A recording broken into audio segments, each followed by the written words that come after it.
This is the Grand Ohio Mall, and this is its little brother, call it the Small Mall. And for the next 7 days, this is our base, until our rescue arrives. But it's not going to be easy. Every night, a horde will lay siege to the mall, getting bigger and bigger as the days go on. And with the limited space inside, if they manage to flood in, we have nowhere to run. But during the day, we can venture out, grabbing anything we need to battle the hordes. Guns, weapons, and building supplies. Oh, and did I mention we have turrets? Oh well, you'll see those later. Right, here we are. This is Thomas Hitchcock, our handy engineer, with an assortment of good and bad traits, mainly focused around him being able to tinker up some goodies later on. But enough yapping, back to Tom. And just like me, Tom's the loot goblin. So first call, loot up this nice quiet mall we have, hitting up all the stores, finding a sports store, and an ungodly amount of baseball bats. Oh my god. Yeah, I definitely think we're set for melee. After a few other stores, we hit the jackpot, a hardware store. A little ransacking later, and we've almost got everything we need to barricade and improve the mall. Except a sledgehammer and a propane torch, but we can get those later. So we lay claim to our new base in the staff room in the centre of the mall. And what better way to claim it than throwing all our loot across the floor? Oh, good old Zomboid. And just like that, Tom comes out looking like Bob the Builder, with the tools to match, which is apparently very useful for fighting the undead. But we're going to need a little more firepower than this. We need guns. But priorities first, we might need a car, to make travelling around a little bit easier. Also a pretty good way of transporting our future goodies. Luckily the mall car park has a few prospects. And after the normal car shakedown, we have the keys to a step van out back. Definitely plenty of space for our loot goblin. So first stop, the police station down the road.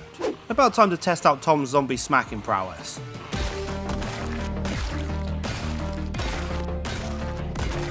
Not bad, Tom. And of course, Tom's a lucky boy too, finding the key on one of the first zombies in the station. Got key as well. And after clearing out the building, the armory's ours, finding everything we're going to need for the next few nights. Or so we think. A short drive later, time to unload all the loot from the day. There's quite a lot, and after our very short venture outside, Tom fancies to sit down. I feel you there, Tom. Just with the added book so we aren't wasting our valuable time. And whilst Tom relaxes and reads, let me introduce you to our first sponsor of this channel, Pine Hosting. Have you ever thought, damn, isn't Zomboid lonely? Then why not make a server with Pine Hosting? Make a new server within minutes and hop straight in. Or if you're a sandbox setting fiend, then use the super easy to use file system to alter all the settings you desire. And still crave a little more? Then why not add mods with Pine's clean built-in workshop installer. Just simply grab the mod ID and enable them all. I know what you're thinking, with all these settings, won't it lag? Not a chance. It's high performance. Yeah, boy. They also have global server locations for the best connection for you, not to mention DDoS protection, all for an affordable price. And if you already have another server, Pine will personally move your server over from another provider. And maybe you're just a Zomboid viewer. Don't worry, Pine also hosts other games too, going from Minecraft all the way to Rust. And if that hasn't sold you, use code JCutty to get 30% off on your order, and use the link in the description to support the channel. Thanks again Pine Hosting for sponsoring this video. Now back to Tom. And before we even know it, our first night's almost upon us. But first, something has drawn me to loot. Obi-Wan Kenobi, Kate. Hello there. Okay then. Well, enough nerding out. It's time to battle.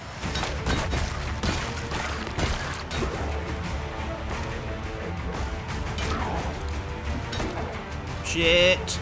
Shit. They've broken the door. We've got to go. Oh, there it. Why is it so ready? Okay. We're fine.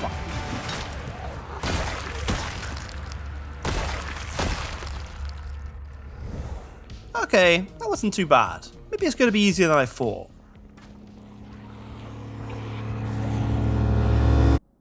Wait, where were we? Oh yeah, after the first successful night, we decided to celebrate, in true Zomboid fashion, by reading some skill books. And we might go on for a little too long, ending up getting some sleep around 6 in the morning, with no alarms set. So it doesn't take a genius to realise what happens next. Sleepy Tom wakes up at lunchtime. Loads of our day gone. With half a day wasted, we've got to get to work, taking out some of our frustration on a few intruders, and decided it's best just to leave our Obi-Wan cape here. And with our extensive Zomboid knowledge, Zomboid map, I know there's an auto shop over the road, so we head out in our van, instantly forgetting an important fact about Louisville. There's shit tons of Zeds everywhere. And after pulling up in our noisy van, we've invited the local hordes to a dance-off. And trying our best to fight them with melee, the temptress on our back is whispering to us. Go guns blazing. You know you want to. And, well, what did you expect? I can't help myself.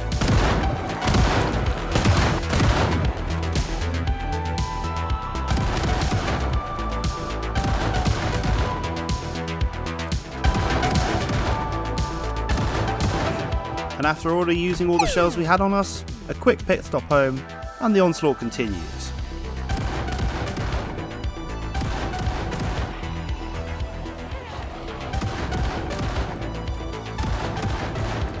Until finally we decide to lure them around the back and run away.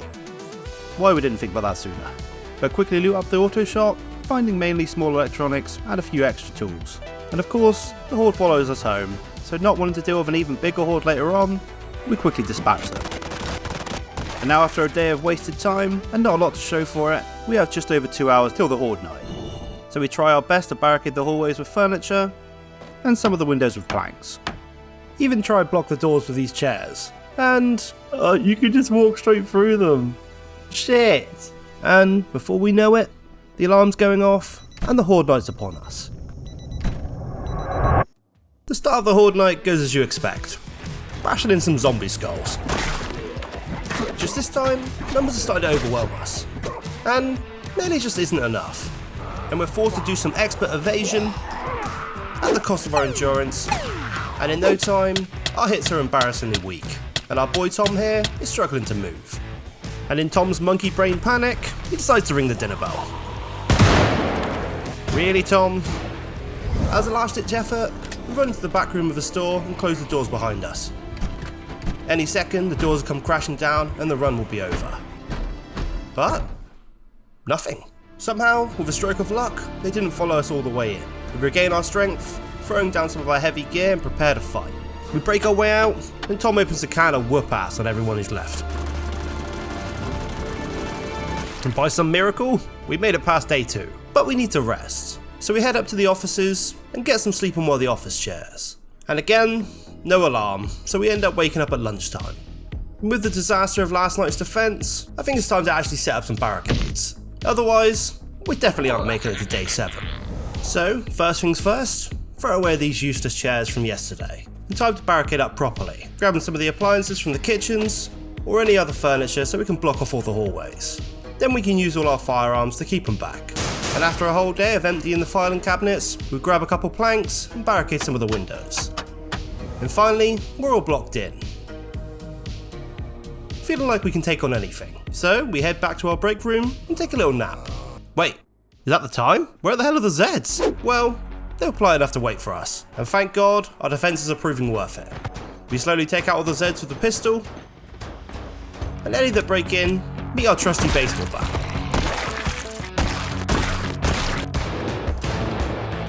And our third night comes to an end, with only one breaking in and the rest dying at the barricades. Bloody good going. After all the onslaught, the bodies are piling up, and stupidly, we haven't thrown on a gas mask yet, even though we found one on the first day. So, Tom's not feeling too good. Whoops. Well, now that's sorted, we have to plan for the day, and I think it's time we venture out again, as the barricades did great, but we might need some extra supplies. Mainly a propane torch, so we can make stronger metal barricades, and the mythical sledgehammer, for some more destructive decorating. And of course, we can't forget one of the most exciting mods we have, the turrets, which we need a new magazine to learn how to build. And as we overslept last night, we aren't tired at all, so we wait for the sun to rise and take the van out, finding a library down the road with no magazines, but luckily the fresh air has cured Tom's sickness. And as Tom's feeling better, decides to do the middle-aged man thing and visit a garden centre over the road. And I guess it's worth it, finding one of my favourite weapons, the garden fork. Finally, more up to my speed, we go to the local pawn shop. But of course, no guns in sight, just some military gear. And not knowing what to do next, once again, we scroll back to the Zomboid map, finding a VHS store down the road with quite a few Zeds outside. So melee time activated, and time to go in, where we find some woodcraft episodes, but more importantly, all of Tom's favourite movie posters. Anyway, back to the mission. Our next stop, the university, because it's got a massive library. And if we can't find a magazine there, then I'm pretty sure we're screwed. After pulling up, we take out a few of the zombies roaming around campus. Let's just hope they weren't some students walking home after a heavy night. Huh.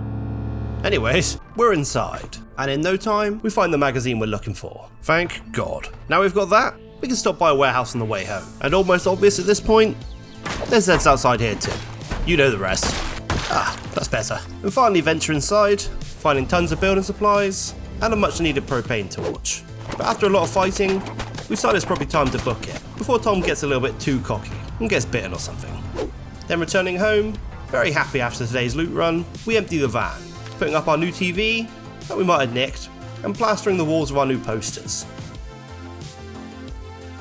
And decide we probably earned a nap before tonight's battle, waking to our alarm a couple hours later. And tonight, the weapon of choice, the M14, as our pistol ammo is not looking too great. And I don't know what's going on, but Tom's becoming a bit of a sharpshooter.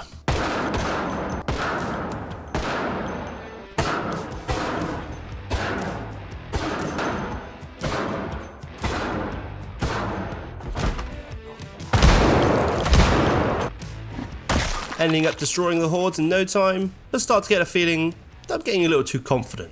The hordes are only going to get bigger, and the ammo supply is quite rapidly dwindling. But let's not dwell on that for now.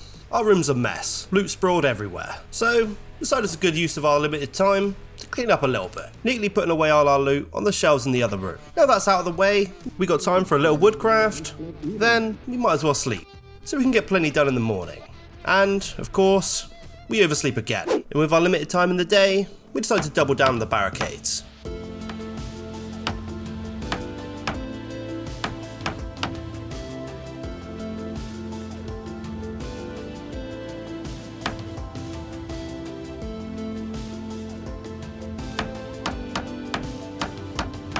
Which looks like nothing's going to get in, but no time to sit and gawk, the Horde Knight's upon us. Luckily we barricaded so much, because the hordes are getting a little crazy. But thank God we got this M14, so we can just spam the shit out of the crowd. Then we can just pick off the stragglers, and come to the end of our 5th Horde Night. And with day 6 starting, we decided to loot up some of the bodies. That's pretty sure some of them had some military loot. And what would you know?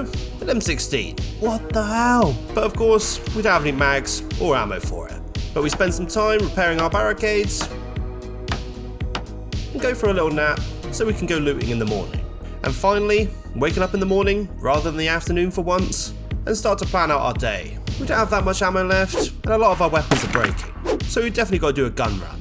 Otherwise, the hordes will inevitably break in, and Tom's a beast and all, but not sure he can handle a couple hundred of them. So we head out, and first stop, our local supermarket across the road, which for some reason has everything inside, including tons of building supplies for barricading, and somehow a sledgehammer. Jesus, what is this store? But just as we're about to leave, we see something on the last shelf. Motion sensors. The only thing we need to build the turrets. I wonder how they got there. For some reason, these things are impossible to find, and seems like no one on the internet has any idea about them. But anyways, turrets aren't much use without some ammo, so let's get a move on. And our first stop is the hunting store on the outskirts of Louisville. As thanks to this crazy store, we now have a sledge, so we can break right in. A little driving later, and we arrive at our destination. But there's a problem. For some reason, the hunting store has quite a lot of Zeds around it. So, fighting it is. And after a lengthy battle, time's moving on. So we decide to give them the old switcheroo around the back of the buildings, and they're none the wiser. So we've got to hope this store has everything we need. And our prayers are answered. This place is loaded. And fast forward 5 minutes, and the van is looking juicy. So we don't really need to go anywhere else, but it would be rude not to visit the local hardware store. And after looping the car around the block, we lure the Zeds away and perform a heist that the Ocean's movies would be proud of, just to find nothing of real worth. Oh well, it was still cool. And a little drive home, and have a little trouble reversing. Come on man, this is embarrassing. And we begin to unload the van of our ungodly amount of ammo. And with our new motion sensors, and some of the supplies we've been stocking up for days, we build our first turret. And in no time, our second one too. Damn, these are so cool. Just need a little more scrap if you want to build any more. But for now, we put our new stage to work, making them all easier to navigate if we need to run in a pickle. And just like clockwork, we finish working, and it's horde time, baby. and the turrets start blasting, and in no time, they're mowing down hundreds of Zeds, whilst we hop between the other barricades, wiping out the rest. And when the night comes to an end, the pistol turret's blasted through all our 9mm ammo, and the rifle turret is still going strong. And clear up the rest of the Zeds that are hanging around the barricade.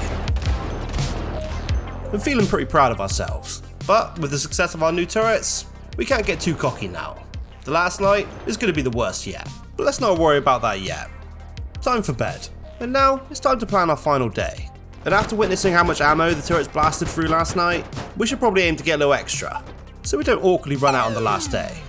So our first stop is a small police station not too far from here. So a little road trip, and we're there. But we did forget to bring a crowbar, so prying open the door is not an option. We do have a sledge though. And the armory's a little bit bare, so new plan. We're going to make the treacherous drive across town to the Grand Ohio Mall. And if you think I'm stupid enough just to go loot the mall, no, I'm not that much of an idiot. I mean this gun store here, which still has a shit ton of Zeds around.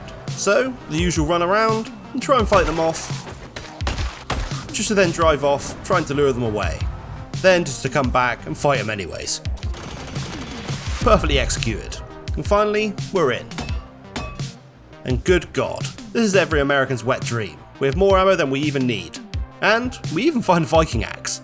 Well, at least Tom can live out his Viking fantasies now. But we're more than happy with what we have, so it's time to head home. Well, until we get sidetracked going to the warehouse from the other day again. But thank God we did. We find ourselves the last bit of scrap metal we need to build our final turret. Now it's time to finally go home. And we almost made it worse when we did this on the home stretch. Whoopsie. And the van's not looking too good. But somehow, we wheel the shit heap back to base for the final loot run of Tom's journey. Now, time to unload our heaps of ammo and prepare for the final battle. Making our last turret, the shotgun turret, and luckily, with all the ammo we have, the turrets will be loaded indefinitely. And we're all ready. So we wait for the inevitable, and the final night begins. But something is telling me we forgot something. What was it? Shit, the back barricade we didn't even block up. We rush there, and they're already coming in. Luckily, our shotty blasts them away, and the Viking axe does the rest. Come on, come on, come on, come on, come on, come on, oh my God. And we're safe. Time to breathe. Well, for now. Back to the defense. Running between barricades, wiping out as many as we can, whilst the turrets keep blasting.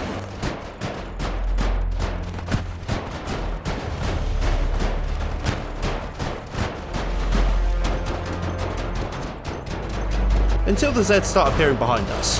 They're getting in from somewhere, but nothing the axe can't handle.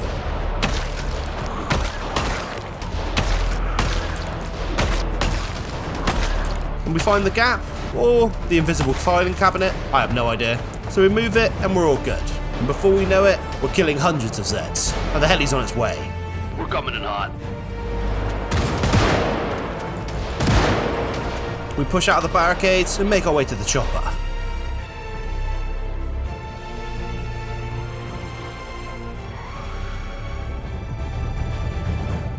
And we're home free, baby. Thanks for watching, guys. If you enjoyed, leave a like and maybe even subscribe. And if you want to see more, let me know what you want to see in the comments.